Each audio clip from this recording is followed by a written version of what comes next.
Minnick of the Courier-Post. Good morning, Kevin. Good morning, Sully. How are you today? Pretty good, man. One of those days you kind of want to just stay in bed, but we're out here getting the job done. Well, they pay you the big bucks, so that's what you got to do. That is true. So what's going on, man? Before we get into some high school basketball, just wanted to kind of get your thoughts real quick on the West Jersey Football League. Cole and I were talking about that earlier in the show, the first season. I thought it went great. I mean, it really adds a nice new thing to high school football in South Jersey. What are your thoughts on the first year of the West Jersey Football League? Well, you got to remember, it's not the first year of the West Jersey Football League. It's the first year of its major expansion to 95, 96 teams. But right. It worked out extremely well. The whole purpose when this league was started was to provide everyone a full 9-game schedule, was to provide everyone an opportunity to play more competitive games. And we added the Cape and you added the Colonial in this season, and you looked at the way the crossovers were set up and the divisions were set up, and it served its purpose tremendously. There were a lot of football teams out there that played much, much more competitive games. Teams turned around, from winning no games or one game to maybe winning 3, 4. Some even won 5 or 6. So, it served its purpose. There's teams out there that, you certainly look at and you kind of figure, okay, well, they're probably not going to compete for a sectional championship, but they can still make still get an enjoyable and successful season out of the process, and that's exactly what happened. So, West Jersey Football League, since its beginning, has fulfilled its, I guess, quote unquote, obligations to its members and what it serves its purpose, and I think it's definitely going in the right direction. Yeah, and you saw a lot of these divisions really came down to the last week or two of the regular season, and that's always fun when teams still have a shot at a division title going into late October. Yeah, there's been years in the past where after the first 3 weeks, basically, essentially the season was kind of done as far as a team having any chance of winning anything. So, it definitely, kept everyone interested throughout the season. I think maybe Holy Spirit might have been the first team in the 13 divisions or so to clinch its division. And that was maybe the 4th or 5th week into the season, somewhere along those lines. But like you said, a lot of things went down to the last, maybe the last 2 division games, which is, shows the competitiveness within the divisions this year. And, obviously it served its purpose. Talking with Kevin Minnick of the Courier-Post. Kevin, let's dive into some high school basketball. We didn't get too much of a break here between seasons. We ran over a little bit with Mike McGarry, but he gets fired up when he starts talking about Atlantic City and St. Augustine Prep. But who do you have your eye on in South Jersey as some teams that can really make some noise, throughout the season and heading into the state playoffs? Man, we're not even 24 hours into the season, and you're already worried about the playoffs. Hey, man, the season goes quick, man. You gotta be thinking about this. Yeah, I'm sure McGarry probably took away a lot of my quote unquote thunder because he stole all my airtime this morning. But you look at basically you look at some of the top teams out there, and St. Augustine is clearly I think the best team out there right now, and Atlantic City is right there too. You look at a team like Camden. Camden's played in 4 straight state finals. They've come up empty 4 years in a row. But this year they bring another team back that's that's pretty loaded when you look at South Jersey on a whole. They bring back 3 starters and two guys off the bench. And one of the guys off the bench last year, Daquan Williams, he could probably be one of South Jersey's most improved players from a year ago. So, Camden's always in the mix. You look at a team like Paul VI this year; they get a major transfer in from Roman Catholic. They'll be much improved. It's kind of the usual suspects in a year in, year out basis. Shawnee will be very good. They got off to a tremendous start yesterday, beating Cherry Hill East. I think it was 61-33. So, that Dean Knowles, junior guard for Shawnee, drops 22.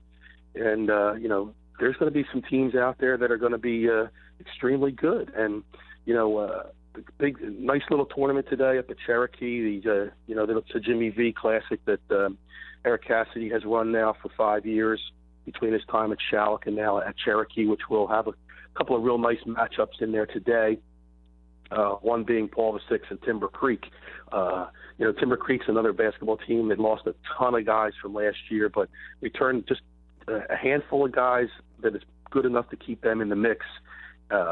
Maurice Murray being a 6'5" junior swingman who's one of South Jersey's best basketball players. So there's going to be some teams out there. Like I said, we're only 24 hours into the season, so maybe by this time next week I'll have a better idea. But for right now, it's a time for everybody to get out there. They've been practicing for probably almost a solid month now. So we'll see what happens. But once we get through these holiday tournaments and get really into the rigors of the conference schedule, come after the first of the year, that's where things will start to kind of shake themselves out a little bit. Kevin, a couple teams that have intrigued me the past couple of years. One definitely is Rancocas Valley. They've always got a nice scrappy team, and another is Winslow. Got a new coach over there, Wayne Nelson, who comes from Cedar Creek and a great basketball background. What do you know about those two squads? Those two squads in particular are squads that were probably hit pretty hard by graduation. RV has been stronger in the past. The last couple of years, they've kind of, I don't want to say taken a step back, but the cycle of what high school sports is like has them kind of taken a little bit of a downward spiral. Jake Flanagan does a real nice job at RV. They're always very competitive. The wins and losses this season, the wins, may not be there as they have been in the past, but they will always be competitive. And I look at a Winslow team. Winslow, made it to the Group 3 state final last year, but they were devastated by graduation. They were so top heavy with seniors that this year's team is going to probably be relatively inexperienced with kids that have varsity playing time from a year ago. Tyree Taylor, a senior guard, is probably their top player coming back. He had a big shot to knock Timber Creek out of the tournament last year. So, those two teams in particular, while they've had success in the past, may be kind of behind a few other teams this year. But like I said, high school sports is often a cycle with a lot of programs and stuff. So, give these new kids an opportunity to get some experience and all. And obviously, I think by the end of the season, will be much better than they were right now. Talking with Kevin Minnick of the Courier-Post. Kevin, what are some area holiday tournaments we should be on the lookout for? I know there's the big one down in Wildwood, obviously. What are some other ones that we can, keep our eye on that might have some pretty good matchups? Well, like you said, Wildwood always is a big draw for the fans towards that end of southern New Jersey. But up generally around here, you're looking at 2-day events, 4-team events that they'll play. If they don't play on back-to-back days, they'll have a day in between, or possibly a 3-day tournament where there's 2 games, 2 days, and then an off day. But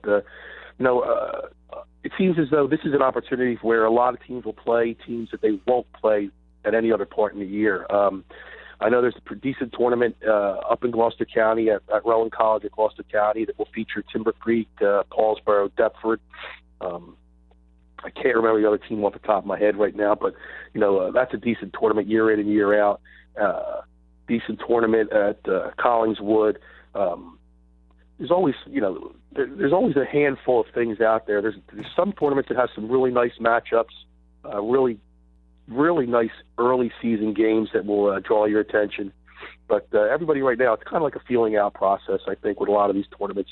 Get an opportunity to play some teams you're not normally going to play, and play a couple games during the holiday break, and then get ready, like I said, for the regular season when the conference games really kick in. I haven't really dived too far into the schedule just yet, but do you know off the top of your head any real marquee teams from maybe out of state or out of the area coming in to play some of the teams in South Jersey? Oh boy, there's always usually one or two that come and play during the course of the season. If you look at the St. Augustine schedule, they may not necessarily be out of state teams coming in here, but they'll travel up to St. Anthony and they'll play a couple teams from out of state. I believe they have a team from Kentucky on their schedule. to play against up at St. Anthony, and I think it's the 26th or 27th, somewhere around there. And then a couple of teams from across the river will come here. Camden will host a 3-day event. Strawberry Mansion comes over from Philadelphia and plays, and then Atlantic City will also. I think they have a game against a Pennsylvania team over at Widener. And then I know Timber Creek is going to be having a non-league game at some point against Westtown, and Westtown's a team from Pennsylvania that features some very, very high-level, highly regarded players. So, not a whole lot of movement as far as out-of-state games are concerned, but a few here and there that, obviously will help teams down the line. Good stuff as usual, Kevin. What do you have your eye on this week? You going to try to take a few vacation days here? Are they going to let you take a few days off or what? No, I'm lucky enough that I have off. I have off holiday week, so I guess I've been around long enough. I've earned that. But we'll check out a couple games this week. I know there's a big game. It's the first game of two that they'll play. But Paul VI will play at Camden, I believe, is on Tuesday, and Tuesday or Wednesday, I can't remember right now. But that's a pretty decent game to start the season. And Woodbury will play. They'll host Paulsboro. That's a rivalry game. It's a huge rivalry between those two towns in Group 1. They'll play that game at Woodbury, and that's going to have a couple of really decent players in it. So there's a couple games this week that will draw some attention. But this is there's a little bit of a lull during this week, and then as we get into the holiday tournaments, and then like I said, once January comes rolling around, there'll be major games on the schedule every night. Good stuff, man. Get your rest. Get fired up for January, and get your Sports Reporter Christmas list together. We'll be going over that next week. All right, it sounds good. Thanks a lot, Kevin. Appreciate it as always. All right, Sully. Thanks again. That's Kevin Minnick, the Courier-Post.